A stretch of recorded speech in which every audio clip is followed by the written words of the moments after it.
Indikasi praktek kerja paksa ditemukan di sejumlah perkebunan sawit di Merauke dan Bovendigul, Papua Selatan. Temuan ini berdasarkan penelitian yang dilakukan oleh tim dari Pusat Kajian Hukum Adat Universitas Gadjah Mada, bekerja sama dengan Yayasan Masyarakat Hutan Lestari atau YMHL dan Pusaka. Hasil penelitian ini dipaparkan melalui pertemuan desiminasi di STT Fajar Timur AB Pura yang dihadiri beberapa masyarakat adat Merauke, aktivis, dan media. Nailul Amani, anggota peneliti tim Merauke, dosen Universitas Gadjah Mada mengatakan, penelitian yang dilakukan oleh 6 peneliti ini mengkaji 11 indikator kerja paksa berdasarkan konvensi ILO.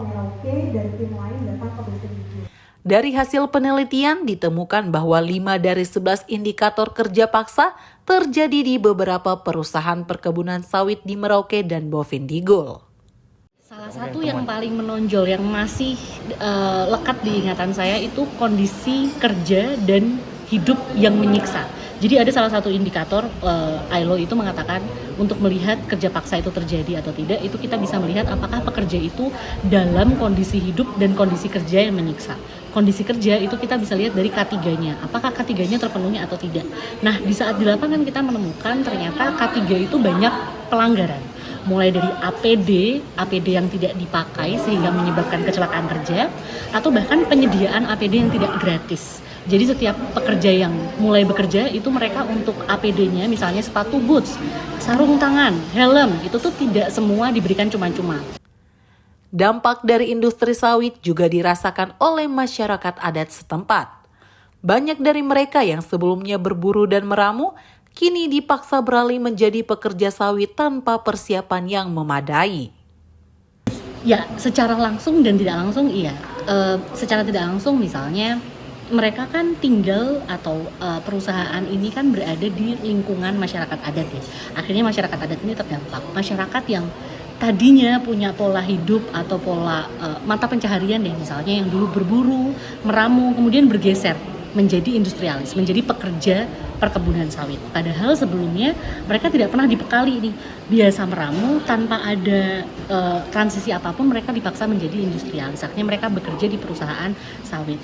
Nah, rata-rata masyarakat adat setempat yang dijadikan pekerja di perkebunan sawit itu, mereka tidak pernah ditempatkan di perkantoran.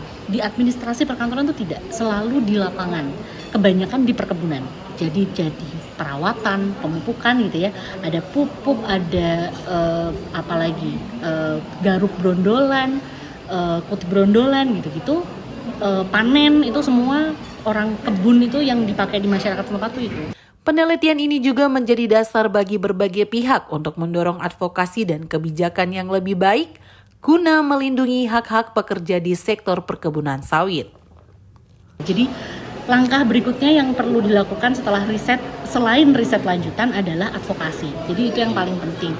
Perlu adanya pendampingan, perlu adanya penyebaran informasi bahwa ini hal penting, tidak hanya penting tapi juga mendesak gitu ya, bahwa nggak bisa selamanya pekerja itu, terutama pekerja sawit, terjebak dalam situasi seperti ini. Karena situasi seperti ini tuh kita menyebutnya, melabeli ini sebagai kerja paksa. Jadi itu aksi-aksi berikutnya yang harus segera dilakukan.